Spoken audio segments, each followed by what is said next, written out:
안녕하십니까.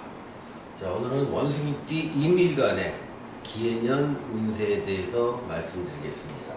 자, 임일간이라는 것을 기준으로 봤을 때 기해년이 주는 의미를 천간과 지지로 나눠서 살펴보면, 천간에서는 정관의 기운이 작동을 하면서 어떤 정신적인 측면에 영향을 미치게 되고요.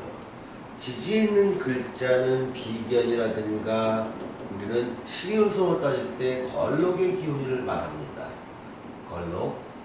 그래서 이런 기운이 작동을 하게 됩니다. 또한 그 해중에 작동하고 있는 그 감이라는 지장간의 영향으로 해서 식신을 속으로, 표면적으로는 아니지만 내부적인 식신을 지향하게 됩니다. 또한 원숭이띠가 해라는 기운을 맞이했을 때는 망신살이라는 기운으로 작동을 하게 됩니다. 이 네 가지 기운이 강하게 영향을 미치게 되면서, 또 이 영향은 강하지만 여기서 있는 병이라든가 무라는 기운이 상당히 약해짐에 따라서 이게 좀 안 좋아지는 부분도 있습니다. 그러니까 어떤 관이라든가 재라든가 이런 것들의 기운이 약화됩니다. 그래서 이쪽 부분은 강화되니 잘 쓸 수 있고, 약화되는 부분은 가능하면 이런 쪽의 행위를 하지 않는 게 좋겠죠. 자, 그럼 그것이 어떤 건지 한번 살펴보도록 하겠습니다. 자, 정관이라는 기운이 작동을 함에 따라서 정관이 정신과 생각과 나의 의지를 강하게 영향을 미치게 되죠. 그래서 정관이 강하게 영향을 미칠 때는요, 어떤 기득권에 대한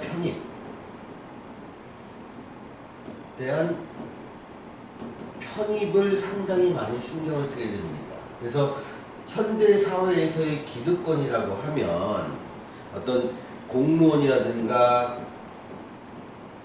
안정된 교사나 교수나 아니면 대기업이나 아니면 자기 직장에 있으면서 이미 체제가 완성되어 있는 특정 조직에 들어가거나 거기서 내가 생활을 유지하고 싶은 생각은 강하게 들어오는 것이지요. 그래서 직장인이라면 내가 직장을 더 다니고 싶고 직장에서 좀 더 잘하고 싶은 마음이 들어갑니다. 하지만 기라고 하는 것이 정관에 영향을 미치겠지만 실제 내 마음과 다르게 해라는 것은 내 현실적인 행동과 말과 이런 것으로 나타나게 되는 것이지요. 행동은, 말은 뭐냐면 비견이나 걸록의 기운으로 나타나게 되는데, 이게 무슨 말이냐면 나는 비견을 얻었으니 강한 추진력이 생깁니다. 또 걸록을 얻었으니 내 뜻대로 뭔가 일을 하고 싶은 것이지요. 그러면 정관의 기운에 의해서 나는 어떤 특정 조직 내에서 룰을 따르고 그 룰을 지키고 내가 직장을, 안정된 직장을 갖고 싶은 마음이 있는데, 그것의 행위를 강한 추진력, 내가 좀 더 일을 잘해보고자 하는 이런 노력으로 나타나면서 내 뜻을, 어떤 상관의 뜻이나 윗사람의 뜻이나 어떤 다른 사람의 뜻과 관계없이 내 고집대로, 이게 조직을 위한 거냐, 이게 회사를 위한 것이고, 이게 내가 일을 잘할 수 있는 방법이라고 강하게 확신을 하게 됩니다. 그로 인해서 마찰이 생길 수가 있는 것이죠. 어떤 조직 내에서는 내가 내 뜻이 맞다 하더라도 그것이 뜻을 이루기 위해서는 다른 사람들의 공감대를 형성해 가면서 내 뜻을 다른 사람한테 먼저 설득시키고 공감시켜서 내 행동의 어떤 명분을 확보해 놓은 상태에서 일을 추진하는 것이 상당히 중요한데, 내년에는 그런 과정이 생략될 수 있습니다.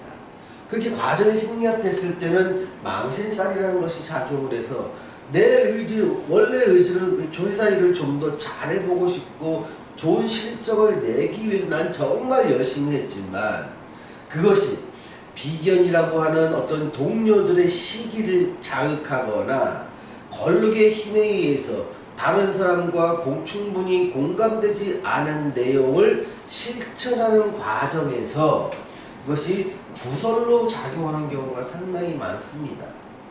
그래서 이렇게 내년에는요, 내가 비록 회사 일을 하고 어떤 조직 내에서 필요한 일을 하려고 열심히 하는 건 맞지만 이렇게 비견과 권력이 강하게 있을 때는요, 주변 사람도 같이 생각을 하면서 내 생각을 실천하기 전에 주변 사람과 먼저 협의를 구하고 그들의 협조를 얻는 과정이 들어가느냐 들어가지 않느냐에 따라서 결과가 상당히 달라집니다.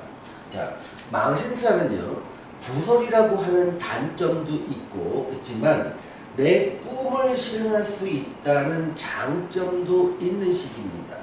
그러니 이런 망신살의 시기를 나한테 유리한 방향으로 쓰기 위해서는요, 자, 이밀간이라면 내 뜻은 비록 나는 확실하지만 그 일을 하는 과정 속에서 주변 동료들이나 동료들의 시기가 있을 수 있고 강한 경쟁이 있을 수 있으니 권력에 의해서 내 뜻이 분명하고 나는 확실히 일을 하고 싶지만 그 일을 하기 전에 내 동료나 윗 상사들과 충분한 협의와 공감대를 형성해서 일을 한다면 망신살의 해가 꿈을 이룰 것이요, 그렇지 않고 그런 과정, 협의 과정이나 공감대를 형성하는 과정을 생략하고 내가 내 뜻대로 강하게 추진할 때는 분쟁과 마찰이 발생되기 때문에 그것이 강한 구설로 이어질 것이다. 운이라는 건요, 하나의 정해진 방향이 아닙니다. 이렇게 긍정적인 측면과 부정적인 측면은 늘 같이 존재하는 것이 그 해의 운입니다. 망신살뿐만 아니라 역마살이나 육해살이나 도화살이나 마찬가지죠. 이렇게 강한 기운의 방향은 있지만 강한 햇빛 속에서는 음지도 강한 음지가 들이우듯이 구설과 꿈을 이룰 수 있는 기운이 동시에 들어온 해가 망신살의 해라면 여러분들은 그 망신살의 해를 기왕이면 구설을 낮추고 꿈을 이룰 수 있는 방향으로 행동하는 것은 여러분들의 선택일 수 있습니다. 여러분들의 선택에 따라서 내년을 구설로 마무리 지을 것이냐 꿈을 이루는 원년으로 할 것이냐는 달라지게 되는 것이지. 자, 그 선택은 한 번 더 말씀드리자면 내가 의견이 아무리 확실하고 자신있다 하더라도 행동을 하기 전에 반드시 주변 동료의 공감을 얻고 이 상사분과의 협의를 통해서 먼저 사전 조율된 것을 실시할 때 여러분들은 기해년을 좀 더 자기한테 유리한 한 해, 내 꿈을 이룰 수 있는 한 해로 만들어갈 수 있다는 것입니다.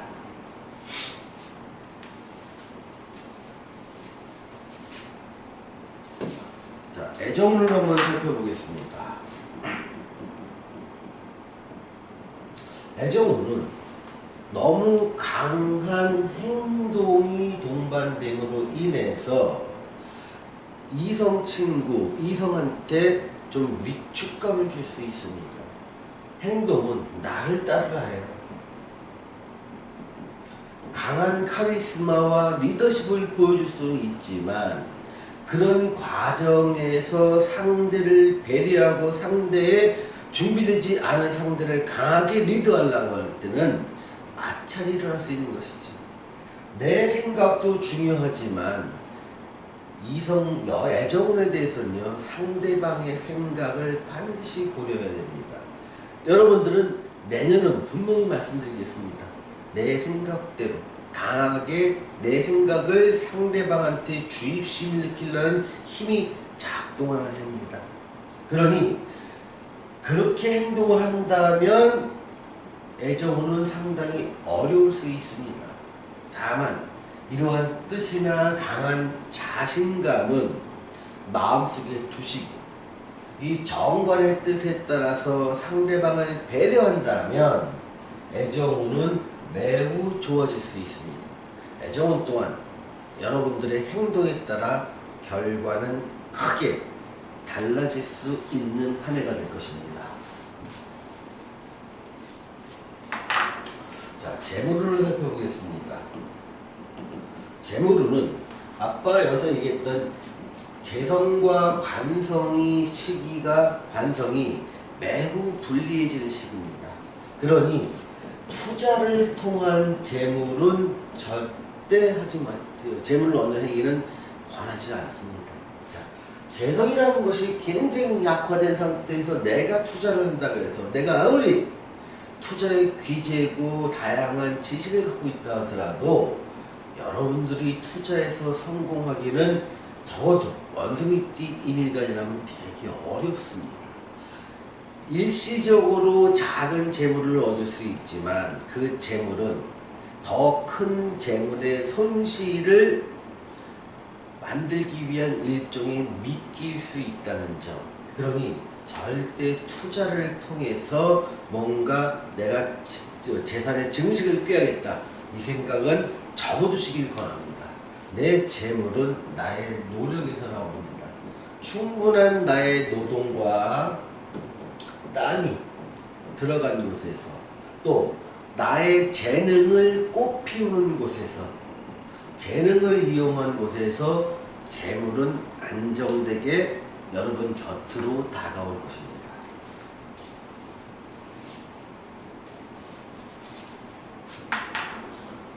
자, 취업운에 대해서 알아보겠습니다.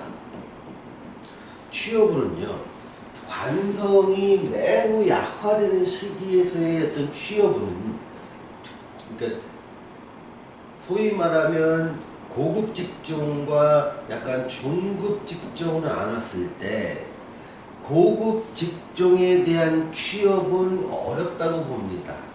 그래서 사회적으로 연봉도 많고 대우도 많이 받으면서 내가 어떤 권력을 행사할 수 있는 그런 곳의 취업은 상당히 어렵고요.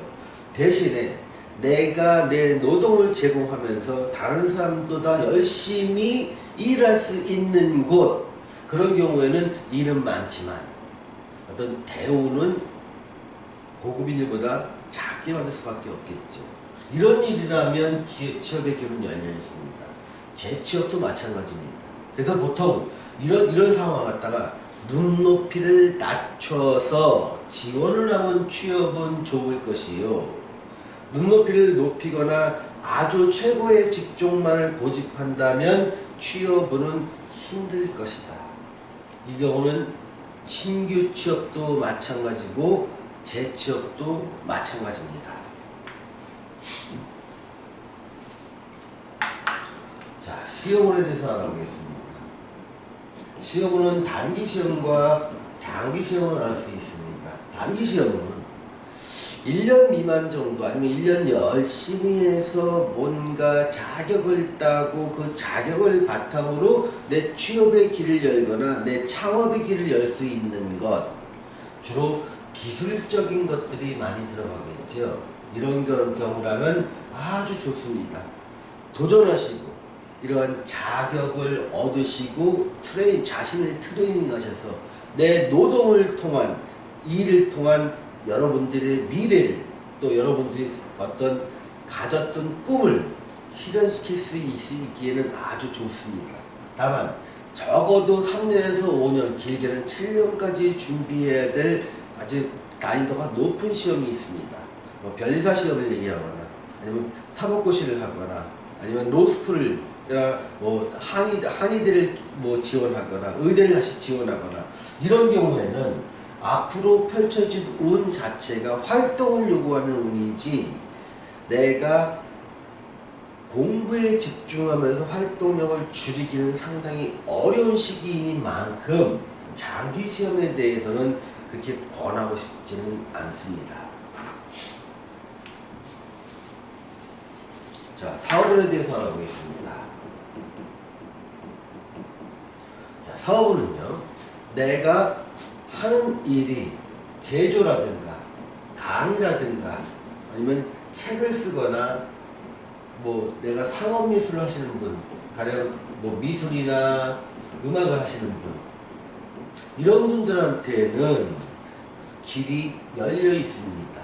그러니 열심히 하시고 자신의 길에, 자신이 해야 될 일에 대해서 집중하시고 많은 작품들을 만들어내시면 이 망신살의 운에는 내가 만든 작품이 시장에서 상당한 호응을 얻게 될 수 있습니다.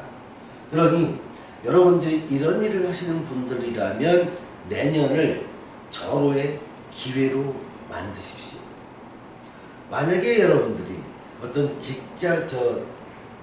조직이라든가 어떤 그 사업체 또는 다른 정부와 관련돼서 내가 납품을 하거나 용역을 하거나 아니면 대리점을 하시는 분이라면